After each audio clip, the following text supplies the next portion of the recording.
Recently, I'm going around the whole place and I'm watching pastors' wives dying. Pastors' wife that told mommy they recently. I've been sharing with her here. I've been asking the Lord, Lord, why? Why do the wives of ministers pass away? Many, I've heard many. And the Lord has been telling me what is happening. He's been telling me, he's been sharing with me. Most pastors' wives go through a lot of private sickness, diseases ravaging them. Most are giving the altar too early. They stand and begin to cast out devils, and when the devils come in the night, they are not strong enough. It's one of the main reasons. Know that. And that's why when you see ever they come here to talk to you, instead of finding out what is wrong, find out how to help them. Because some of you are the people killing the pastors' wives by your silence or your criticisms. You are the one. You are the one. Oh, she was not dressed well. What kind of way of talking is that? She can't even preach so well. Why are they asking her to preach? How is that helping? I'm not saying this church does that. I don't think this church does that kind of thing. But if you need to go around the world and see what's happening with other churches, people are crying. You watch, I go back to the few videos to watch. I see the woman preaching with so much fire. Even casting out devils. I'm like, then what happened to you? What happened to you? You lacked people to stand with you and pray, genuine people to love you in the spirit and to tell you the truth. It's not God's will. This assembly, please, don't lose what God has given you. God has made you all an example. God has shown you grace. You've seen mercy. Rise up and stand with the work of the Lord. Give back to what is blessing you. Be an encourager, directly or indirectly. Be an encourager. Just encourage. I don't have to see you. Just encourage. So be careful your company. Not just because you are here in church, there's a sister, there's a brother. You just feel that space your company. That may be your devil. That may be your devil. That will start feeding your ears with things that will scatter your faith.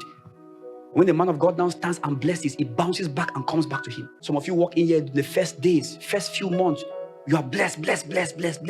Few months after, 1 year after, everything goes down.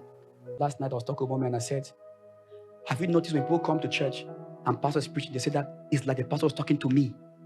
It's like he was prophesying to me.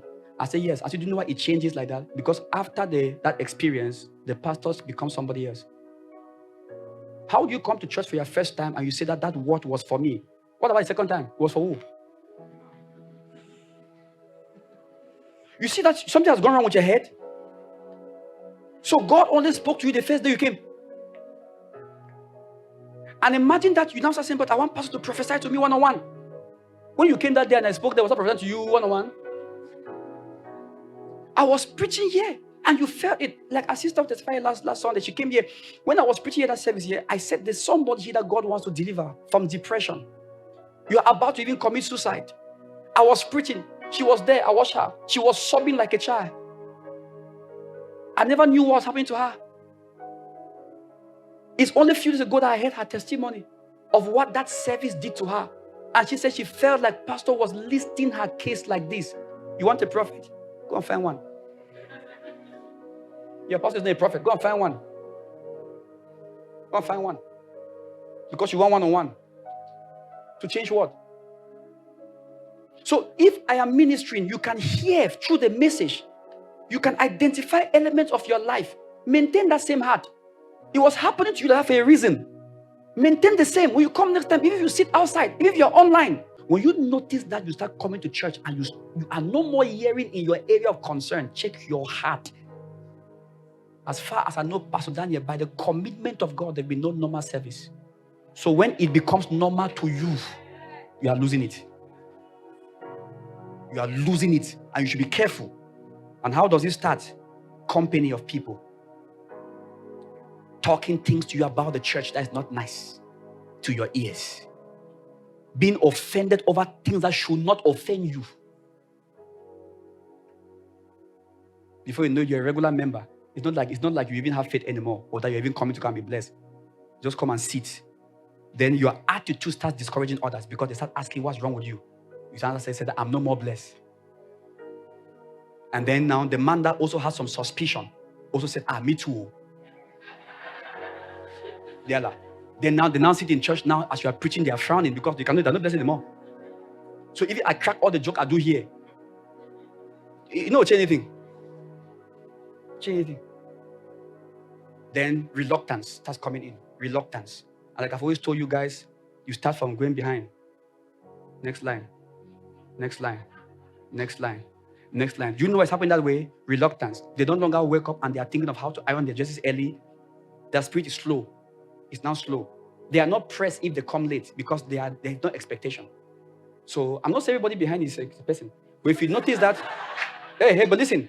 But if you notice that you are always behind now, always behind, there are a few reasons. Maybe you may be zealous, but you just not like the front. Let it be so. But if you notice that it's because you have become reluctant, can I tell you, you have stopped being blessed. And yet my advice, I love you to say this, change or change the church. Because your life may grow worse. Before God, I tell you the truth, change or change the church. Because you are not obliged to be blessed only through me. If for some reason you become offended, brethren, even with me as a pastor, and you cannot make it right, please don't fight to stay. Let me explain to you why. Jesus said, in whatever house you enter, first say, peace to the house. Listen, it's a principle. Hear what he said. If there be, means I get that verse from me. If there be a son of peace. Who is a son of peace? That's the question. Who? When you sit there and you are offended, you're a son of peace. And if the son of peace be there, this is why people who go to churches they criticize are dying and not knowing. They are dying. It's a bad thing. You can't come to God's presence, you are criticizing him. And faithless toward the one he has sent. I pray that you all will be sons of peace. Sons and daughters of peace. He says, and if there be a son of peace there, he says, your peace shall rest upon it. You wonder somebody gets here, pastor prays all the prayers, it doesn't show a bit in their lives or in their house or in their family. These are the kind of people it's hard to heal. I tell you before the Lord, it's hard to heal them. Hard. Hard. But you find sons and daughters of peace. I say, one encounter, they're already running here testifying. One encounter. You know why? Because they are sons and daughters of peace. That's the reason. And be careful when Satan starts planting offense in your heart, you think it's normal. So if there be a son of peace there, your peace shall rest upon it. I want you to know this is Jesus talking, and he's actually giving a principle why some people don't get blessed in the church. Because they are not sons of peace. They are not. They are not sons of peace. So this peace, I had promised, when you read the book coming up, the Prosperous Christian, is properly explained there. You'll be amazed. After you read that book, your life will be so different. You will not take words spoken over you by your man of God for granted anymore. It will just stop. Two things you address. You address your heart. You address your attention. That's all. And you'll be amazed that you enter church. Words that are spoken, they are raining on you. Even when your pastor prays in private, it finds a son and a daughter of peace and falls on them. It's the truth. What I teach you, believe that. So, but what gets my attention is the second part, because the first part could just stay there and that can be okay. But he says, if not, it shall turn to you again. Please, in all of your revelations in the whole world in the faith, can you explain what this really means? What is he talking about? What's he talking about? What does he mean by it will stay, or if not, it will come back to you? Come back to you? Is it possible that I stand here sometime and I bless and it comes back to me? Because of you? That's what he's saying. Every time you come to church and the man of God ministers and releases words, please be attentive. Be a son and a daughter of peace. You walk out of church and notice things are advancing. Things are advancing because of that peace, because it is the quietness for prosperity. He says, say peace be. And if there's peace there, it shall rest. Let me explain to you what that means. When these people come into that house with nothing, they walk, you see, any house there, All the house needs is to have a child of peace. Which means as you are here like this, at this moment, forget what you don't have. All you need is a good heart. Mark my words.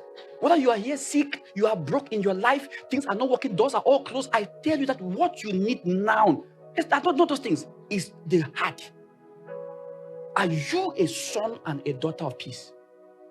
They hear what he said. That's why he said, when you now come, what you carry and say is important. Because it is from that declaration that everything will begin to grow. So say, because bring the blessing. From the blessing will come the prosperity, from which everything you left will be supplied to overflow. It's true.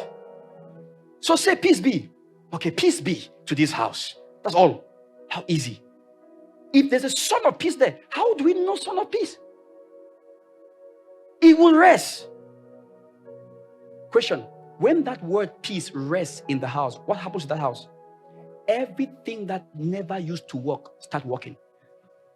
The house begins to prosper. Everything that was draining resources cease.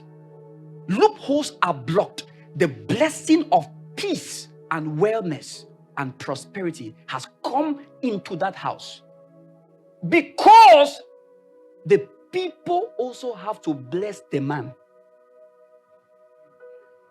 So the man of God brings his prosperity.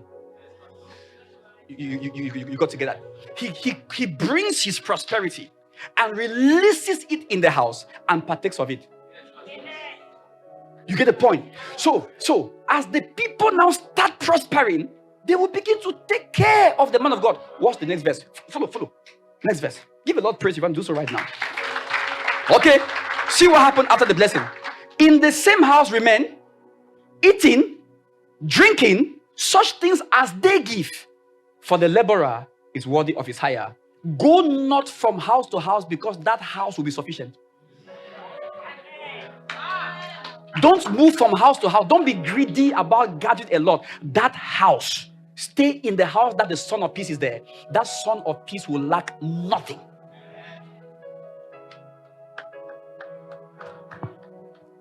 Let me show you how men of God operate. You should know this and never forget. When there was no bread on the mountain and no fish, he said what? What do you have? What do you have? Because a son of peace offers. So a son of peace receives the man of God. That's how we know you're a son of peace. When you receive. So how would they have known that the son of peace? When they say, peace be to this house. Who are you? What are people doing? Please get out from here. But a son of peace says, you're all welcome.